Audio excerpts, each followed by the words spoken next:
আমি চক্ষু বন্ধ করে দেখতে পাই। আমরা যদি যোগ্যতা নিয়ে 5-10 বছরের মধ্যে দাঁড়াইতে না পারি, এই ভিডিও, এই ছবি, এই শহীদ পরিবার, এই আহত, এদের জীবন তো শেষ। এদের পরবর্তী জেনারেশনকে পর্যন্ত কি ভয়ানক গণহত্যার শিকার হইতে হবে আমরা চিন্তাও করতে পারতেছি না। সামনে বাংলাদেশে আমাদের জন্য ভয়াবহ সে আর একটা সিপাহী বিপ্লবের করুণ প্রতি অপেক্ষা করছে। আপনারা অনেকে ভাবতেছেন এইটাও কি সম্ভব? জামাতের ভাইয়েরা অনেকে বুঝে না, বলে কি করে সম্ভব? মনে করাই দেই, শহীদ নিজামী মুজাহিদ সাহেবেরা মন্ত্রী হিসাবে সর্বশেষ যখন সম্ভবত 2006 বা 2007 মন্ত্রী ছিলেন, বলেন তো তার কয় বছর পর তাদেরকে ফাঁসি দেওয়া হইল? 10 বছরও লাগে নাই। রানিং ফুল মন্ত্রী ছিল, লক্ষ লক্ষ মানুষ তাদের সাথে ছিল, তাদের মন্ত্রণালয়ে একটা পয়সার দুর্নীতি বের করতে পারে নাই। 10 বছরের মধ্যে মন্ত্রিত্বের পর তাদেরকে ফাঁসিয়ে দেওয়া শুরু হয় নাই, তাদের সন্তানরা তাদের জানাজাটা পর্যন্ত পড়তে পারে নাই। সংখ্যা দিয়ে হয় না ভাই, কোটি কোটি মানুষ দিয়ে সবকিছু হয় না। আজকে আপনারা প্রথম আলোর বিরুদ্ধে বলেন, এই যে আসার সময় বলতেছিলাম শায়েক রে, প্রথম আলোর প্যারালাল কাছাকাছি একটা পত্রিকা কি আমরা দাঁড় করাইতে পারছি? অনেকে বলে আমার দেশের কথা, আজকে শুধু বলি, পরশু জানলাম প্রথম আলোর 10 ভাগের 1 ভাগ বিনিয়োগ এবং আর্থিক সংগতি আমার দেশের নাই। ভাই, ভালোবাসা দিয়া পয়সার কাজ হয় না। 50,000 টাকা যে এই লোকটার স্যালারি, এই কাজ যদি 20,000 টাকা দিয়ে করাইতে চান, কোনদিন 50,000 টাকা রিপোর্ট এবং স্কিল আপনি পাবেন না। ওই 50,000 টাকাই লাগবে। মানুষ মাগনা কাটে 3 দিন, একজনের দাওয়াত খাওয়ায় 2 দিন 3 দিন, তারপরে আর চলে না।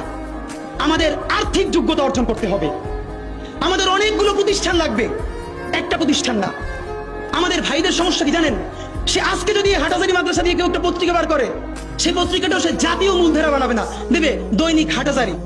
সে বানাবে মানে কোনো না কোনো ঘুরে ফিরা তার চিন্তায়, মননে, মগজে প্রথমে হয়তো হাটাজারি, সর্বোচ্চ বড় হইলে হেফাজত, এরপরে সর্বোচ্চ বড় হইলে বাংলাদেশের শুধু মুসলমান। ভাইরা, এই মুসলমানের বাইরের যে জনগোষ্ঠী, সেটা কি আপনার না?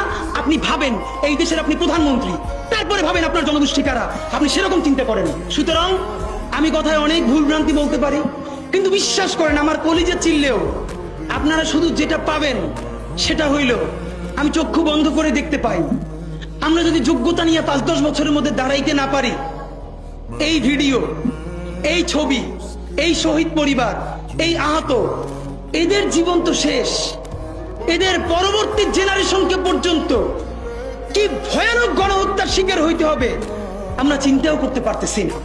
সুতরাং বাংলাদেশের স্বাধীনতার সার্বভৌমত্ব, বাংলাদেশের ইসলাম এবং মুসলমানকে বাঁচাইতে হইলে আমাদেরকে তুমুল যোগ্যতা অর্জন করতে হবে। এই মাদ্রাসা শিক্ষিত জনগোষ্ঠীর মধ্যে হাজার হাজার ছেলে লাগবে যারা সিএনএনে, আল জাজিরায় তুমুল ইংলিশে বলতে পারবে।